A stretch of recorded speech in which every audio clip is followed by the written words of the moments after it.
c'est là que ça se passe, hein. C'est là que se passe aussi d'ailleurs la keynote d'Apple ce mercredi. On te retrouve Arnaud Auger depuis donc San Francisco, l'atelier BNP Paribas. Arnaud, bienvenue à toi dans Tech & Co.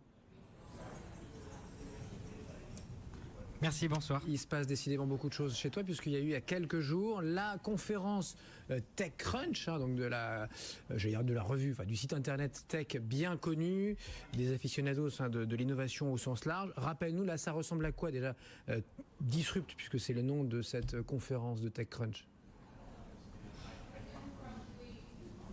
En effet, donc Disrupt, voilà, c'est la conférence annuelle qu'organise TechCrunch, donc le plus gros média sur les startups aux États-Unis.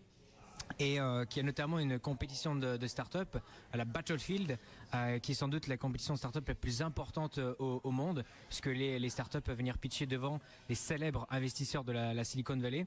Et du coup, beaucoup de start-up attendent cet événement pour se lancer. Et donc moi, ce qui m'a marqué cette année, c'est qu'il y a eu pas mal d'innovations de qualité autour du son.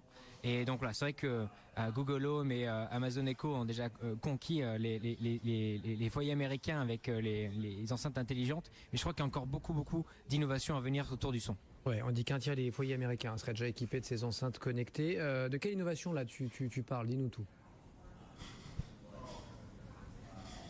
Bon, déjà sur le son, on peut parler de musique évidemment. Et j'ai vu un stand d'une start-up japonaise qui s'appelle Kisonix. Alors c'est deux petites enceintes qui payent vraiment pas de mine, mais qui offraient une qualité de son assez bluffante en 3D, vraiment immersif comme au cinéma. Voilà, ils ont équipé de puces spécifiques et défini un nouvel algorithme pour émettre le son. Donc c'était assez bluffant. Donc je pense que là, au niveau de la qualité du son, ça va vraiment se démocratiser.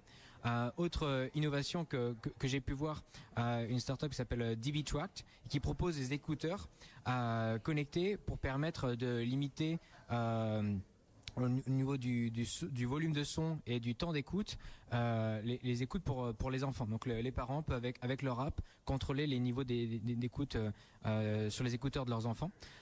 Et enfin, autour de la musique, une solution qui s'appelle Hook, qui elle est plutôt autour de l'enregistrement du son quand on va à un concert. C'est vrai que si on veut enregistrer le son avec son téléphone, voilà, c'est pas forcément très pratique et le son est pas forcément de bonne qualité.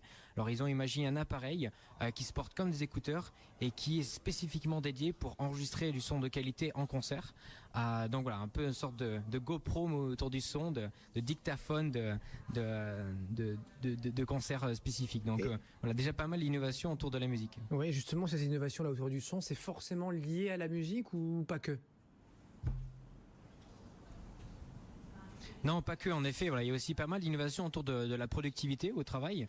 Par exemple, dans toute la conférence, il y avait une start-up qui proposait les retranscriptions écrites en direct de ce qu'il disait sur scène. Donc, la start-up s'appelle Auteur, O de TER. Et enfin, voilà, ça marche, c'est efficace, c'était pertinent. Donc du coup, potentiellement, voilà, cette solution pourra permettre de dire adieu à tous les comptes rendus de réunion qu'on doit écrire, permettre aux journalistes d'éviter d'avoir à tout retranscrire les interviews audio qu'ils ont pu faire. Donc voilà, ça peut aussi changer le futur du travail. Et le fondateur avait une remarque intéressante. Il disait que voilà, si sa solution avait existé quand il était enfant, il aurait pu ainsi enregistrer tout ce que sa mère lui avait jamais dit, et pour pouvoir la citer correctement, voire même faire des recherches par mots-clés. Donc avec ce type d'innovation, on pourrait même imaginer à terme un robot psychanalyste. Mais il y a une autre innovation autour de la productivité que j'ai trouvé intéressante, qui s'appelle Ori, qui est une bague connectée, qui permet du coup d'avoir du son par conduction osseuse. Donc il suffit de poser le doigt sur son oreille pour transmettre le son.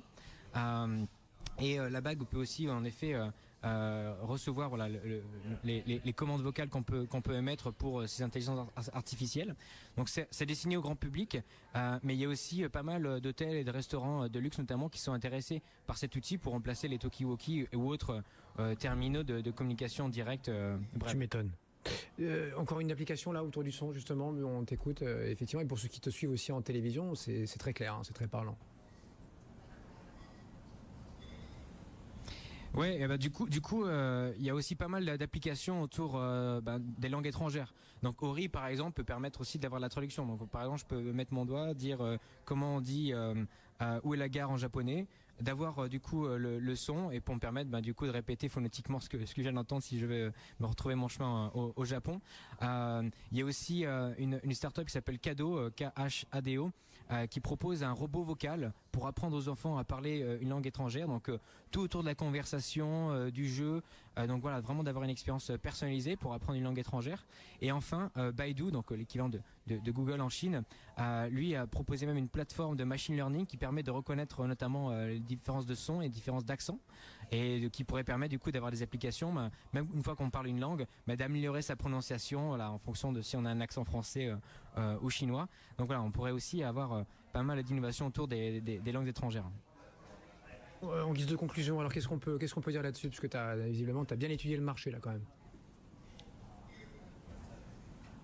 Ouais, alors du coup, c'est vrai que historiquement, on a vu pas mal d'innovations par le toucher, avec l'iPhone notamment, par le Go, on a eu beaucoup de food tech, et ces dernières années, les innovations, c'était plutôt autour de la vue, avec la VR, la réalité augmentée, la réalité virtuelle. Mon avis, en fait, c'est que la réalité augmentée va plus se faire d'abord par le son que par l'image. Parce que je trouve qu'en effet, les innovations par le son sont plus prêtes que celles par les images. C'est d'ailleurs aussi l'avis d'un expert de la réalité augmentée qui s'appelle Andrzej Mida, qui sur scène avait aussi cet avis que finalement la réalité augmentée par le son était plus naturelle. Et c'est vrai que Bose, par exemple, le constructeur d'enceintes, a même proposé un prototype de lunettes. Donc pareil avec du son par conduction osseuse, mais aussi l'accéléromètre, le GPS, une caméra, pour permettre d'avoir, par exemple, si on se balade à la Nouvelle-Orléans, d'avoir du coup le jazz des musiciens autour et en même temps des informations sur les bâtiments que je peux voir autour de moi. Donc voilà, vraiment une réalité augmentée par le son assez immersive. Et il y a même du coup un dernier exemple, une boîte qui s'est lancée qui s'appelle Starkey, qui a lancé Livio Lodai, qui est un appareil auditif qui il le positionnait plutôt en fait comme un moyen d'avoir des super pouvoirs parce que au-delà voilà, d'améliorer en effet les capacités auditives, ça permettait d'avoir toutes les données en effet de santé physique avec les pas un peu comme un Fitbit, mais aussi de mesurer l'écoute active, les temps de parole, donc l'activité intellectuelle. Donc voilà, je pense vraiment que la réalité augmentée va aussi passer par le son. Voilà pour le pari donc de l'atelier BNP Paribas ce soir sur BFM Business dans Tech & Co. On vous accompagne tous les soirs jusqu'à 22h.